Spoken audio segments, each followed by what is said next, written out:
नमस्कार, मैं हूं आपके साथ रचना। आप देख रहे हैं इंडिया टीवी। बजट पेश कर दिया है मोदी सरकार ने 2026-27 के लिए। ये बजट कैसा है? एमएसएमई ये वो सेक्टर है जिसे लेकर सरकार ने बहुत सारे अनाउंसमेंट की है अपने इस बजट में खास तौर पर। और सरकार के इस बजट का एनालिसिस करने के लिए इस वक्त हमारे साथ एक्सपर्ट मौजूद हैं। हमारे साथ हैं मुकेश पांडे जी, जो कि rupiapesa.com के एमडी हैं। स्वागत है आपका इंडिया टीवी पर। नमस्कार, थैंक यू रचना जी। मैं एक शब्द में चाहती हूँ इस बजट को अगर आप डिस्क्राइब करेंगे तो क्या, किस तरह करेंगे, क्या कहेंगे? एक वर्ड में, एक शब्द में। मैं अगर इसको डिस्क्राइब करूं तो बड़ा फ्लैट सा था। एक्सपेक्टेशन ऑलमोस्ट यही थी कि कोई बहुत बड़ी अनाउंसमेंट नहीं आने वाली। मतलब फ्लैट बजट है। बिल्कुल फ्लैट बजट है। किस तरीके से देखते हैं सरकार के इस बजट को? खासतौर पर एमएसएमई सेक्टर जो है उसे लेकर मैं आपसे इसलिए बात करना चाहती हूँ क्योंकि बहुत सारी अनाउंसमेंट हुई हैं। टॉप 3 अनाउंसमेंट की बात करें, उसे देखकर आपको क्या लगता है? देखिए, इसमें कोई दो राय नहीं है कि गवर्नमेंट भी इंडिया जो एमएसएमईज हैं उसको सेकेंड इंजन ऑफ ग्रोथ मानती है, और एमएसएमई है भी। तकरीबन 32 से 33% अपने इंडिया के जीडीपी में वो कंट्रीब्यूट कर रही है। 30 करोड़ से ज़्यादा लोगों को एम्प्लॉयमेंट दे रही है। तो गवर्नमेंट ने आज जो एमएसएमईज के लिए टॉप 3 अगर हम बात करें जो अनाउंसमेंट करी है, पहला तो 10,000 करोड़ का न्यू फंड उन्होंने अनाउंस किया है कि वो एमएसएमई के लिए एलोकेट कर रहे हैं, जो कि एक अच्छा मूव है वैसे एमएसएमई के लिए। और 200 क्लस्टर्स जो कि उनको रिवाइव करने की कोशिश करने की बात करी गई है, क्योंकि अगर क्लस्टर्स रिवाइव होंगे तो वहाँ के लोकल एरिया के अंदर में, लोकल क्लस्टर्स के अंदर में एम्प्लॉयमेंट जनरेशन की काफ़ी अच्छी पॉसिबिलिटीज़ होगी। लोग अपने बिजनेस को स्केल कर पाएंगे, नए प्रोडक्ट्स, नए सर्विसेज को अपने बिजनेस के अंदर में इन्फ्यूज़ कर पाएंगे।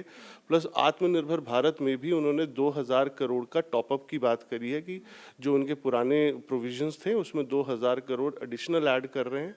तो ओवरऑल एमएसएमईज़ के लिए ठीक है, बट देखना यह है कि जो एमएसएमईज़ की सबसे बड़ी चैलेंज है access to finance and rate of interest, उसको लेकर के जो बीएफएसआईज हैं, बैंक्स हैं, एनबीएफसीज हैं, वो किस तरीके से इसको प्रमोट करते हैं। बिकॉज एमएसएमई की सबसे बड़ी चैलेंज है आज के टाइम में कि उनको सस्ते रेट ऑफ इंटरेस्ट पे फाइनेंस की अवेलेबिलिटी, वो देखते हैं। इसे लेकर किसी तरह की कोई अनाउंसमेंट नहीं हुई है। जैसे ये बजट आया हमने देखा शेयर बाजार गिर गया। क्यों? क्योंकि जो एक्सपेक्टेशन था लोगों का हमारे इस बजट से, बहुत ही फ्लैट बजट रहा है।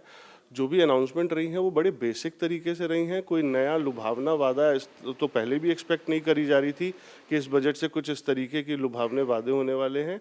बट क्योंकि ग्लोबल अनसर्टेनिटी भी है, जिस तरीके से इंडिया ग्लोबल अनसर्टेनिटी को झेल रहा है, चाहे वो एक्सपोर्ट मार्केट हो, इंपोर्ट मार्केट हो, डॉलर का बहुत ज़्यादा स्ट्रांग होना एज़ कम्पेयर टू इंडिया के करेंसी को लेकर के, तो इस वजह से कोई खास एक्सपेक्टेशन नहीं थी। देखिए, अगर इस पूरे बजट की बात करें तो मुझे 3 जो चीज़ें हैं वो बहुत उभर कर सामने दिखी, जिस पर सरकार ने बहुत ज़्यादा इस फ्लैट बजट होने के बाद भी बहुत ज़्यादा गौर किया। एमएसएमई सेक्टर, हेल्थ सेक्टर, उसे लेकर भी काफ़ी कुछ अनाउंसमेंट की गई, और सेमीकंडक्टर 2.0 इसका। तो आपको क्या लगता है सरकार ने बजट में जो इन तीनों सेक्टर्स को लेकर अनाउंसमेंट की है, उससे हमारी देश की ग्रोथ जो एक्सपेक्ट की गई है, जीडीपी 10% की विकास दर हो हमारी, वो मुश्किल लगती है आपको? देखिए, वो एस्टिमेशन है कि हम लोग अगले फाइनेंशियल ईयर में जो जीडीपी ग्रोथ एस्टिमेट कर रहे हैं वो 10% के हिसाब से है। बट उसके लिए बहुत सारे काम भी सरकार को करने पड़ेंगे। बहुत तरीके के प्रोडक्शन लिंक इंसेंटिव्स एमएसएमईज के लिए देने पड़ेंगे, ताकि लोग अपने बिजनेस को एक्सपैंड करने के लिए प्रेरित हों, इंस्पिरेशन लेकर के आएँ। हाँ, जो 3 अनाउंसमेंट सेक्टर्स वाइज कह रहे हैं कि हाँ, जैसे हेल्थ केयर को लेकर के कुछ दवाइयाँ उन्होंने लिस्ट करी हैं जो कि सस्ती करी जाएंगी, और वो ज़रूरी भी है। जिस हिसाब से अगर हम चाहते हैं कि इंडिया की इकोनॉमी ग्रो करे, तो हेल्थ के तरफ भी उनका कंट्रीब्यूशन होना बहुत ज़रूरी है। तो दवाइयों का सस्ता होना एक अच्छा मूव है। इसके अलावा एक्सपोर्ट रिलेटेड बिजनेस के अंदर में जो अभी हम रिसेंटली कुछ टाइम पहले हम डिस्कस कर रहे थे कि मदर ऑफ ऑल डील जो हमारी ईयू कंट्रीज़ के साथ हुए हैं, तो उस तरीके से और भी ऐसी अग्रीमेंट्स, ऐसी ट्रीटीज होने की ज़रूरत है, ताकि इंडिया की डिपेंडेंसी यूएस मार्केट से कम होकर के और भी नेबरिंग कंट्रीज़ के साथ बिजनेस की प्रमोशन और बिजनेस को बढ़ावा देने की अपॉर्चुनिटीज़ मिले। ये जो पूरा बजट है, इसे आप कितने नंबर्स देंगे 10 में से? 7 आउट ऑफ 10। बिकॉज एक्सपेक्टेशन भी इसी लेवल पे था, कोई खास एक्सपेक्टेशन नहीं था, बट इट इज़ ऑल क्योंकि इंडिया की इकोनॉमी ऑलरेडी स्टेबल है तो इसको देखते हुए 7/10। अच्छा, इस बजट की सबसे खास बात आपको क्या लगी जो अनएक्सपेक्टेड थी, लेकिन सरकार ने उसका ऐलान किया और उससे हमें फ़ायदा होगा? खास तौर पर मैं एमएसएमई की बात कर रही हूँ। एमएसएमईज के लिए जो इन्होंने 10,000 करोड़ का जो ऑप्शन अनाउंस किया है कि वो फंड अलॉट कर रही है, प्लस 2,000 करोड़ का टॉपअप आत्मनिर्भर भारत जो उनकी पुरानी योजना है, अब उसको किस तरीके से एमएसएमईज तक पहुंचाई जाए, क्योंकि पिछले एमएसएमई की तो सबसे बड़ी चैलेंज है कि सस्ते रेट ऑफ इंटरेस्ट पे उनको कैपिटल अवेलेबल हो, बिकॉज हम कहते हैं किसी भी बिजनेस के अंदर में जो फाइनेंस है वो हार्ट का काम करती है, और अगर आपकी हार्ट ही हेल्दी नहीं है, फाइनेंस ही आपके पास ढंग से अवेलेबल नहीं है, तो फिर आपका पूरा बिजनेस चरमरा सा जाता है। बिजनेस के सारे जितने भी अलग अलग स्टेजेस हैं जो जो वो सारा उससे बहुत ज़्यादा इम्पैक्ट होता है। तो फाइनेंस तो ऑब्वियसली एक बहुत इंपॉर्टेंट रोल प्ले करता है किसी भी एमएसएमईज के लिए। ठीक है, अब हम हेल्थ सेक्टर पे जाना मैं चाहूँगी। हेल्थ सेक्टर के लिए जो भी अनाउंसमेंट की गई है, उससे आपको क्या लगता है? जैसे कैंसर की दवाइयाँ सस्ती होंगी, हेल्थ केयर सेक्टर्स के लिए कई और अनाउंसमेंट जो जारी की है सरकार ने, क्या स्वस्थ भारत की परिकल्पना उसे साकार करने में इससे मदद मिलेगी? देखिए, हेल्थ केयर सेक्टर बहुत बड़ा सेक्टर है और इसके अंदर में एमएसएमईज भी डायरेक्टली इनडायरेक्टली काफ़ी ज़्यादा रिलेटेड है। अगर दवाइयाँ सस्ती होंगी तो प्रोडक्शन भी उन दवाइयों की इंडिया के अंदर में और अच्छे स्केल पे करी जा सकती है। फिर उसका एक्सपोर्ट भी हम इंडिया के थ्रू बाहर की कंट्रीज़ में कर सकते हैं।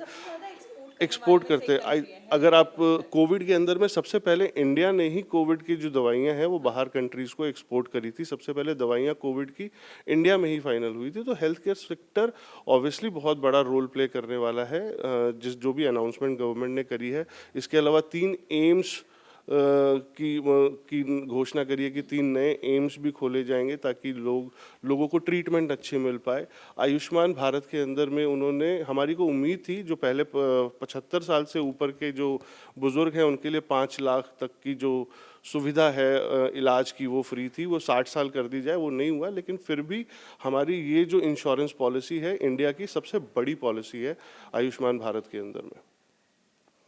आप अगर आज के इस पूरे बजट को देखें तो एक आम इंसान इसे समझना चाहे तो उसे आप क्या कहेंगे? जो भी चीज़ें सस्ती हुई हैं, महंगी हुई हैं, मोबाइल एंड ऑल, जिस तरीके से हेल्थ केयर सेक्टर को सरकार ने काफ़ी ऊपर रखा है, एमएसएमई को रखा है, लेकिन एक आम इंसान के लहजे से इस बजट को अगर आपको समझाना हो तो आप कैसे कहेंगे? देखिए, आम आदमी के लिए कोई बहुत बड़ा कोई चेंज नहीं है, क्योंकि आम आदमी हमेशा चाहता है कि उसके हाथ में कैश हो। कैश होएगा तो उसके खर्चे, उसके एक्सपेंडिचर बढ़ेंगे। तो tax slab already last time announce कर दिया गया था। 1961 की टैक्स एक्ट को चेंज कर दिया गया है, जो अभी 2025 में इनकम टैक्स नई एक्ट लेकर के आए हैं। उसके अंदर में जो 2026 अप्रैल से लागू होने वाला है, उसके अंदर में थोड़ा सिंप्लीफिकेशन ऑफ टैक्सेशन फाइलिंग को लेकर के बात करी गई है।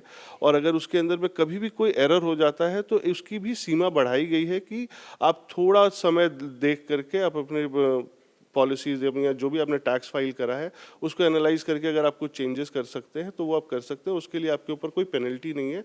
तो ये तो न्यू इनकम टैक्स एक्ट जो 2025 के अंदर में गवर्नमेंट लेके आई है, जो 1961 वाले पॉलिसीज़ को कैंसिल करके एक नई एक्ट लेकर के आई है, वो है। बाकी ओवरऑल आम आदमी के लिए जो एक्सपेक्टेशन था, जो रोज़मर्रा की उनकी ज़रूरतें हैं, उसमें तो कोई भी इसका कोई असर पड़ने वाला नहीं है, जो अभी बजट अनाउंस हुआ है। चलिए, हमसे बातचीत करने के लिए, यहाँ आने के लिए आपका बहुत बहुत शुक्रिया। धन्यवाद, थैंक यू।